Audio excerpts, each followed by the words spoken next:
साथ जुड़ने के लिए। फिलहाल आज की जो दूसरी बड़ी खबर है जो इसके ऊपर मैं आप सभी की तवज्जो डालना चाहता हूं, ट्रंप इंतजामिया की बात करते हैं। एक बड़ा फैसला करते हुए भारत बिलखुसूस जम्मू कश्मीर में सरगर्म आतंकी ग्रुप द रेजिस्टेंट फ्रंट को गैर मुल्की दहशतगर्द तंजीम करार दिया है। अमेरिका ने जारी किया है और अमेरिकी वज़ीर ख़ारजा मार्को रूबियो ने एक बयान जारी करके इसकी जानकारी दी। बयान में कहा गया कि 22 अप्रैल को पहलगाम में हुए दहशतगर्दाना हमले की जिम्मेदारी TRF को गैर मुल्की दहशतगर्द तंजीम और खुसूसी तौर पर नामजद आलमी दहशतगर्दों की फहरिस्त में शामिल कर रहा है और इसके लिए पहलगाम हमले की जिम्मेदारी इन्होंने ली है और उसमें 26 शहरी हलाक भी हुए थे। मार्को रूबियो ने कहा कि अमेरिका का फैसला ट्रंप इंतजामिया का दहशतगर्दी को लेकर जीरो टॉलरेंस पॉलिसी की अक्कासी करता है। बता दें कि TRF बैन दहशतगर्द तंजीम लश्कर तैयबा के प्रॉक्सी के तौर पर काम करता है। 30 इवेंट के हटने के बाद इसका नाम सामने आया था और उसके बाद भारत सरकार ने 2023 में इस तंजीम को UAPA के तहत दहशतगर्द तंजीम डिक्लेयर किया। पहलगाम से पहले इसने भारतीय सिक्योरिटी फोर्सेस पर हुए कई हमलों की जिम्मेदारी भी कबूल की है।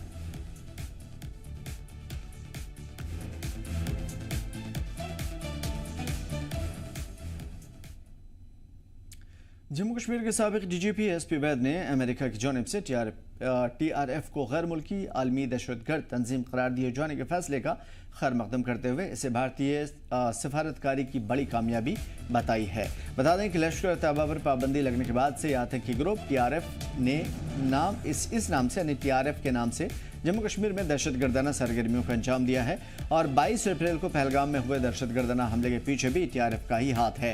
SP वैद ने सोशल मीडिया प्लेटफॉर्म X पर पोस्ट करते हुए लिखा कि वज़ीर ख़ारजा S जयशंकर और उनकी टीम मुबारकबाद की मुस्तहिक़ हैं। BJP तर्जुमान अल्ताफ़ ठाकुर ने अमेरिका के इस ऐलान का खैर मकदम किया है।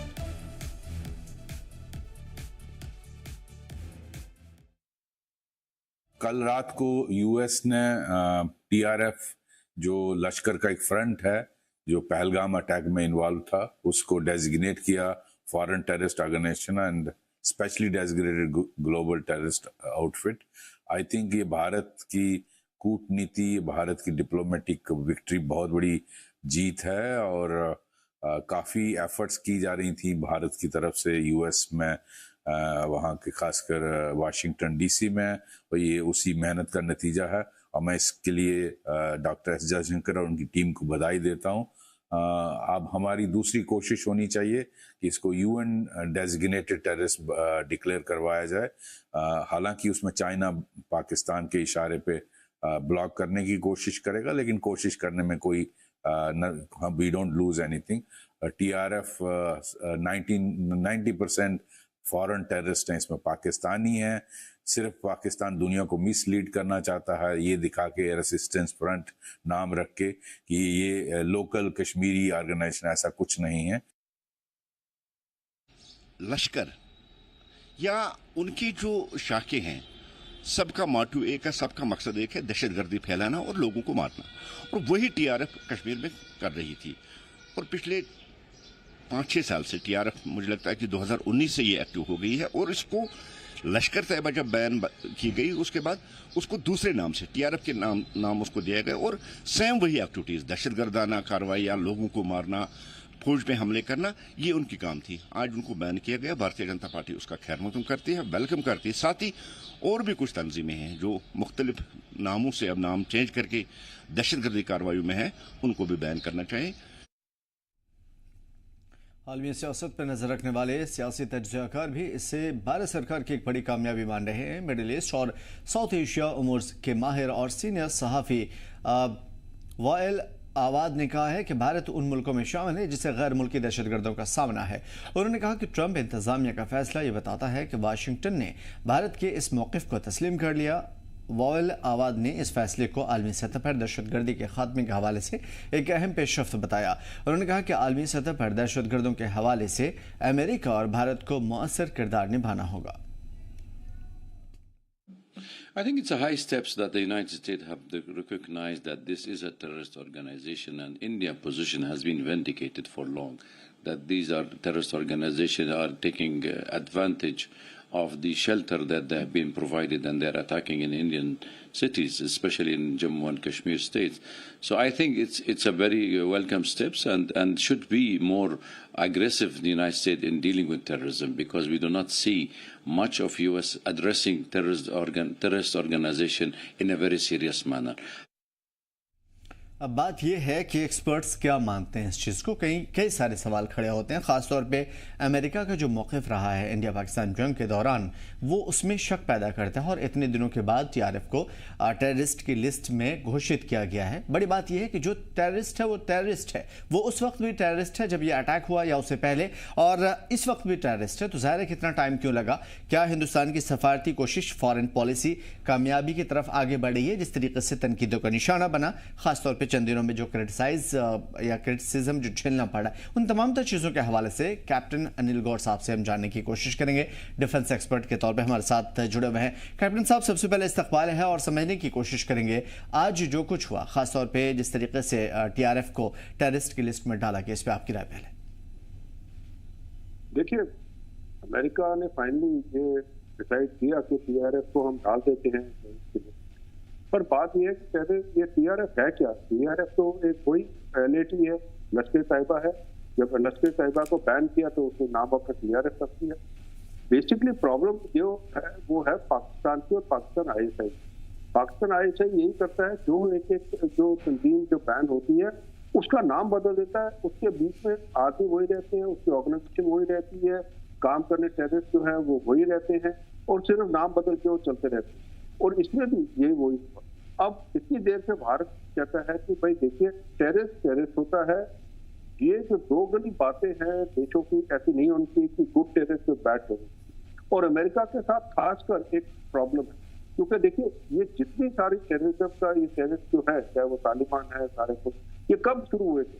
ये तब हुए थे जब रशिया ने अफगानिस्तान को इन्वेड किया और CIA ने ISI के साथ मिलकर तालिबान क्रिएट किया कि रशिया को वहां से भगाने के। अब रशिया भी भाग गया वहां से और अमेरिका कूद पड़ा अफगानिस्तान में। अफगानिस्तान से अब अमेरिका भी भाग गया, पर मुसीबत खड़ी करके किसके लिए? हिंदुस्तान की, क्योंकि पाकिस्तान जो है वो अपनी ये बातों से मानता नहीं है और वो ये उनको शेल्टर देते जा रहे हैं। देखिए, हमने ऑपरेशन सिंदूर भी किया, उससे पहले हमने सर्जिकल स्ट्राइक भी किए, इतना कुछ किया, पर ये जो देश हैं, जो अमेरिका स्पेशली, वो पाकिस्तान के लिए एक बड़ा सॉफ्ट कॉर्नर रखते हैं, और उसके साथ में चीन भी है।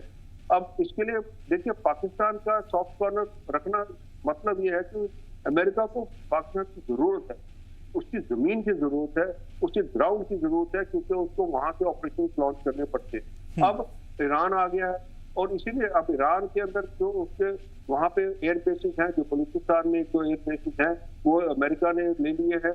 और हमने ये देखा कि यहाँ पे भी जो जब अभी हमने ऑपरेशन सिंदूर कंडक्ट किया, तो उसमें तो बड़ी चौंकाने वाली चीजें आई हैं कि एक एयरबेस पूरा का पूरा जो है वो अमेरिकन कंट्रोल में है।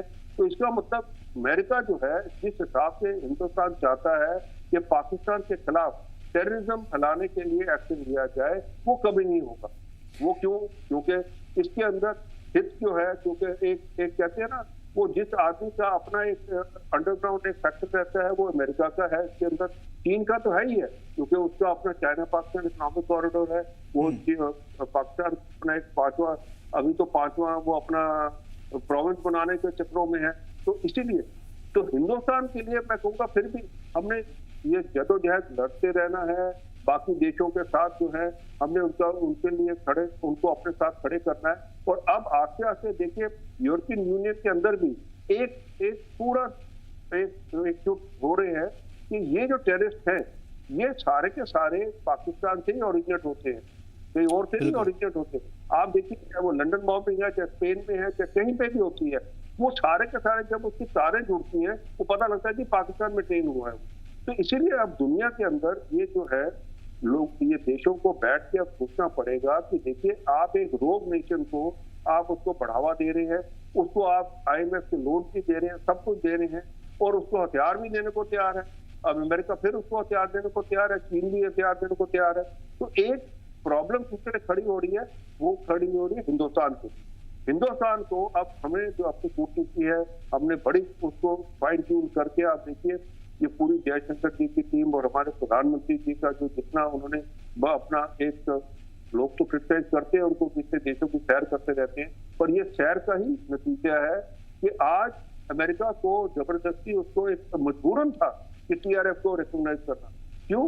क्योंकि हालांकि अभी आपने देखा कि पाकिस्तान एक ऐसा मुल्क है जिसने ट्रंप को नोबेल प्राइज के लिए उसको रिकमेंड किया, नॉमिनेट किया था, एक वही है, पर फिर भी उसको ये मुश्किलात रही, उसको टीआरएफ को करना पड़ा। अब हमें और जरा थोड़ा सा इसमें पुश लगाना है, बाकी देशों को अपने साथ करना है कि भाई देखिए ये जो है ये गुड टेररिस्ट बैड टेररिस्ट कोई नहीं होता, टेररिस्ट टेररिस्ट होता है। अगर आप उसको नहीं देखेंगे तो अकल ये आपके गले पड़ेगा। तो ये चीज जो है जब लोगों को समझ आनी आस्ते आस्ते आ भी गई है, यूरोपियन यूनियन आस्ते आस्ते समझ रहा है, तो ये सब जो है अब भारत के साथ खड़े हो रहे हैं आस्ते आस्ते, और मेरे को लगता है आने वाले दिनों में ये इसके रिजल्ट जो है और अच्छे हो। सर एक बड़ा सवाल जो अभी पैदा हो रहा है, लगातार कई जगह से, कई लोगों से, बड़े बड़े एक्सपर्ट्स से जो चीज़ें हमने सुनी वो ये कि अभी फॉरेन पॉलिसी में कहीं ना कहीं हम नाकाम होते जा रहे हैं। लगातार इस तरह की बातें सुनने में आई है। मैं आपसे समझने की कोशिश करूंगा क्योंकि हमें वो बात भी याद है जब आपने कहा कि पाकिस्तान का हाथ श्रीलंका जैसा होगा अगर इसी सूरत हाल पे चलती रही। आपके वो चीज़ें भी याद है जो आपने बैक टू बैक पाकिस्तान के हवाले से कही थी, और वो सेम चीजें बाद में होती हुई नजर आई विद प्रूफ। लेकिन फिर भी मैं कम से कम पहले अभी इसी चीज पे रहना चाहूंगा कि अभी फिलहाल जो चीजें चल रही है उसके हवाले से हमें पहले बता दीजिए। देखिए मेरे को नहीं लगता, ये मेरे को समझ नहीं आती है किस तरीके से कहते हैं कि हमारी फॉरेन पॉलिसी फेल हो। आज आप देखिए लोग जो अफ्रीकन नेशन हैं वो सारे के सारे हिंदुस्तान के, कोई सारे इज्जत करते हैं हिंदुस्तान की और कहते हैं हिंदुस्तान एक ऐसा देश है जो हमारा जो रहनुमा करके उसके लिए तैयार है वो कि वो हिंदुस्तान लीड करे। हिंदुस्तान ने ही उन लोगों को जो है G20 के अंदर जो है एक अफ्रीकन साउथ ब्लॉक बना के उनको सारा उनको वहां पे शामिल किया। इसके अलावा आप देखिए बाकी जो देश है, क्या वो यूरोपियन यूनियन के देश है और जो ये बाकी जो देश है वो सारे के सारे जो है वो प्राइम मिनिस्टर मोदी की बड़ी इज्जत करते हैं और हिंदुस्तान की इज्जत करते हैं सर। तो इसके अंदर मेरे को दिखता नहीं है कि फॉरेन पॉलिसी हमारी किस तरीके से वो कम। मेरे को तो लगता है कि आज जिस स्तर पे हमारी फॉरेन पॉलिसी है और जिस तरीके से हिंदुस्तान का स्तर बन गया है, ये तो 11 साल जो है ये इस गवर्नमेंट के इनको जाता है कि इन्होंने इतनी मेहनत करके हिंदुस्तान का स्तर इतना ऊंचा किया। वो भी टाइम था जब हिंदुस्तान को कोई पूछता नहीं था, ये आपको भी पता है। तो इसलिए ये सिर्फ एक क्रिटिसिज्म करने के लिए ही क्रिटिसाइज किया जाए, ये कोई ठीक बात नहीं है। मेरे को लगता है कि हमें जो है ठीक है क्रिटिसिज्म करना चाहिए जो गलत बातें हैं, अगर कोई गलत बात होती है उसके ऊपर जरूर करना चाहिए, क्योंकि ऑपोजिशन वगैरह का काम ही नहीं है कि भाई गवर्नमेंट को, पर हर बार ही आप कहे नहीं कि आप तो गलत है, आप तो गलत कर रहे हैं, आप ये गलत कर रहे हैं। मेरे को दिखता नहीं है। आप देखिए हमारा जो है हम कहाँ पहुंच गए हैं, आज हमारी इकोनॉमी कहाँ पहुंच गई है, तीसरे पैदान पे आने वाली है। ये कैसे आ गई है? अगर हमारे जो इस हिसाब से अगर हम नहीं चलते तो ये क्या आप सोचते हैं कि 12 साल पहले हम कहाँ थे? ये भी तो सोचना चाहिए ना। आज आप देखिए हमारे प्रधानमंत्री जी को मेरे हिसाब से जितने नेशंस ने उनको सराहा है और जितने अवार्ड दिए हैं, मेरे को नहीं लगता कि किसी भी प्रधानमंत्री को या किसी भी प्रेसिडेंट किसी भी कंट्री को इतने मिले हैं। अब आपके देखेंगे ये हर जगह जाते हैं इनको देते हैं, ये इसलिए देते हैं। आप देखिए फर्स्ट रिस्पॉन्डर भारत रहा है, चाहे वो तुर्की का क्यों ना हो। हालांकि तुर्की है वो भारत के खिलाफ खड़ा हुआ है, पाकिस्तान के साथ खड़ा हुआ है, पर फिर भी जब अर्थक्वेक हुआ भारत फर्स्ट रिस्पॉन्डर था। इसी हिसाब से बाकी देश भी होते हैं। यहाँ पे अब जब कोविड हुआ तो वैक्सीन वगैरह दिए, तो हमारी जो कूटनीति है वो इसी हिसाब से चल रही है। हम किसी के ऊपर दबाव नहीं बना रहे, पर हम सबको ये रियलाइज करा रहे हैं कि भारत का स्तर जो है और भारत का तरीका जो है वो ही सही तरीका है दुनिया के लिए, बाकी और कोई तरीका नहीं है। अगर आप कहेंगे कि आप जोर जबरदस्ती करके देखेंगे तो आपने देख लिया यूक्रेन और रशिया के बीच में, देख लिया आपने कितने सालों से जंग चल रही है वहां पे। अब आप देख लीजिए वहां पे इजराइल और ईरान और सीरिया में क्या हो रहा है। तो ये जो चीजें हैं, भारत हमेशा कहता है कि ये ऐसे नहीं चलेगा और हर देश के साथ ये कोशिश करता है कि अपना स्तर जो है हमारा। आज आप देखिए कल ही जो था नेटो के चीफ ने बड़ी धमकी दी थी और उसका जवाब क्या दिया भारत ने? कहा हमें आपकी धमकी वगैरह से कोई वो नहीं, हमने देखना हमारा जो वो क्या हमें जरूरत क्या है और हमने अपने लोगों की जरूरतें पूरी करनी है। आप जो मर्जी धमकी देते रहिए, हमारे को कोई इससे फर्क नहीं पड़ने वाला। तो ये तभी कह सकते हो आप जब आपकी जो खूबसूरती जो है वो इस स्तर पे है, ये लोग आपको जो है कोशिश करेंगे दबाने की, पर आप उनको दबाएंगे, ये तभी हो सकता है, ऐसे नहीं हो सकता।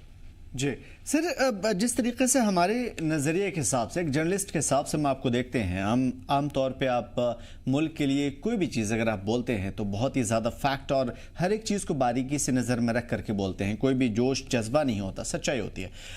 ख़ास तौर पे ऑप्टिमिस्टिक आप नज़र आते हैं हम सभी को। मैं आपसे समझने की कोशिश करूँगा, आपने जो श्रीलंका वाली बात कही थी, क्योंकि वो चीज़ें क्लियर हो नहीं पाई उसके बाद से कि श्रीलंका वाला हाल होगा अगर पाकिस्तान इसी तरीके से चलता रहा। क्या जो भी ट्रस्ट डेफिसिट है पाकिस्तान का, पाकिस्तान को जीतना ज़रूरी है दहशतगर्दी को ख़त्म करके और इंडिया के साथ अपने रिश्ते बेहतर करके अपना फ्यूचर वो किसी भी सूरत में बचा सकता है, क्योंकि इंडिया का तो पता है हमें कि वो किसी भी सूरत हाल में अपने आप को बचा लेगा, चाहे हालात जैसे भी हों, और ये हज़ारों साल से हिस्ट्री रही है हमारी। लेकिन पाकिस्तान तो बर्बादी के कगार पे है। वो अभी किस तरीके से वो अमेरिका के हाथों कठपुतली बना, चाइना के हाथों कठपुतली बन रहा है, लगातार आप उसके ऊपर बोलते जा रहे हैं। तो आने वाला टाइम पाकिस्तान के लिए बहुत ज़्यादा खतरनाक है। तो क्या मैं आपसे ये समझ सकता हूँ कि पाकिस्तान के लिए क्या ये मुमकिन हो पाएगा कि वो तमाम तर चीज़ों को, दहशतगर्दों को या टीआरएफ जैसे लोगों को निकाल बाहर करे या जो भी उसके साथ करना करे, एटलीस्ट अपने आप को बचाए, क्योंकि फ्यूचर उसका बहुत खराब है। आप बिल्कुल सही कह रहे हैं। देखिए, पाकिस्तान का फ्यूचर बहुत खराब है, क्योंकि ये जितने तंजीमें हैं, जो टेररिस्ट तंजीमें हैं, ये आज इस हिसाब से पहुंचे हैं कि ये पाकिस्तान को ही चला रहे हैं। एक कहते हैं ना, एक कहते हैं कि पाकिस्तान को गवर्नमेंट चलाती है, जहाँ पे ये तंजीम जो है अब ये इतने हावी हो गए हैं कि पाकिस्तान अब इनके साथ, इनको निपटने के लिए उनको अपनी मुसीबतें आ रही हैं। देखिए, एक था ना फ्रैंकलिन मॉन्स्टर क्रिएट किया था किसी ने, वो सबसे पहले उसने किसको मारा? उसने अपने क्रिएटर को ही मारा। यहाँ पे भी वही हिसाब है। मैं बार बार कहता रहा हूँ ये इसीलिए कि जिस तरीके से ये पाकिस्तान जो है ये तालिबान और जो बाकी जो टेररिस्ट ग्रुप बनाता रहा है, सिर्फ इसलिए क्योंकि इनके जो लीडर हैं, बेसिकली जो लीडर हैं वो बड़े ही, मैं कहूँगा, मैं ऐसे वर्ड नहीं लेना चाहता, पर बहुत अपने जो है अपनी सोच के हैं, वो देश की नहीं सोच रहे। अगर देश की सोची होती इन्होंने तो आज पाकिस्तान कहीं का कहीं होता। इन्होंने जितना पैसा आया इनके पास, इन्होंने सारा ये तंजीमों पे लगा दिया, या सारा का सारा वो अपने जेबें भरते रहे, और ये सामने आ चुका है सारा लोगों में। आप देखिए, पाकिस्तान के पास आज की तारीख में ना तो कोई इंडस्ट्री है, ना ही कोई उसके पास कोई ऐसे कोई आपके इंस्टीट्यूशन हैं जहाँ कोई डिस्कवरी हो रही है या कुछ हो रहा है। उनके क्या है, वो खोते बेच रहे हैं, खोते बेच के अपने जो है फॉरेन एक्सचेंज कमा रहे हैं। कहाँ से? वो चाइना से इतना लोन दिया हुआ है कि वो सारी उम्र नहीं उसको निकाल सकेंगे। और चाइना ने बाद में यही करना है जैसे उसने श्रीलंका में किया कि वो सारा पोर्ट जो है पोर्ट जो 99 साल के लीज पे ले लिया, ऐसा ही पाकिस्तान का पूरा पाकिस्तान जो है वो लीज पे चला जाएगा चीन के पास। क्यों? क्योंकि इनके पास इतना पैसा तो होगा नहीं देने के लिए। अभी भी आप देखिए जो है, फिर जब जरूरत पड़ती है चीन के पास भागते हैं और चीन इनको दे देता है। अब प्रॉब्लम यह है कि जब तक आप अपने रिसोर्सेज को तैयार नहीं करेंगे और अपने लोगों को नहीं देखेंगे तो ये प्रॉब्लम है। एक तरफ आप देखिए बलूची है तो वो इंडिपेंडेंस के लिए लड़ रहे हैं। अब ये ब्लेम जो इसका जो ब्लेम है वो हिंदुस्तान पे लगा देते हैं कि जी हिंदुस्तान वहां करा रहा है। हिंदुस्तान नहीं करा रहा, क्योंकि अगर हिंदुस्तान ने कराना होता तो जब 47 के अंदर जब ये एक्ट ऑफ इंडिपेंडेंस के तहत होता तो हम सभी बलूचिस्तान को अपने साथ मिला लेते, पर उसके अंदर मिलाने में एक ही प्रॉब्लम थी कि सिंध प्रोविंस बीच में था। और एक्ट ऑफ इंडिपेंडेंस कहता था कि भाई कॉन्ग्रुटी होनी चाहिए, जो भी स्टेट मिलना चाहे दूसरे के साथ में, हिंदुस्तान या पाकिस्तान के साथ में, उसकी सरहद जो है वो उस स्टेट के साथ मिलनी चाहिए, उस कंट्री के साथ मिलनी चाहिए। अब क्योंकि बलूचिस्तान की सरहद हमारी कंट्री के साथ नहीं मिलती थी, इसलिए हम नहीं ले सके उसको, पर अब वो उस टाइम से वो लड़ रहे। अब देखिए इन्होंने क्या किया, आपको अपने बलूची हैं या अपने खैबर पख्तून के लोग हैं या उत्तर के लोग हैं, ये नॉर्थ वेस्ट फ्रंटियर प्रोविंस के लोग जितने हैं, उधर आपको डेवलपमेंट करानी चाहिए थी। यहाँ पे जो पंजाबी मुस्लिम है, जो पंजाब का है, उसी की डोमिनेंस है, फौज में भी डोमिनेंस है, उसी की डोमिनेंस उसकी एडमिनिस्ट्रेशन में है। सारा पैसा, सारा कुछ जो है वो सिर्फ उसी सूबे के लिए बना हुआ है।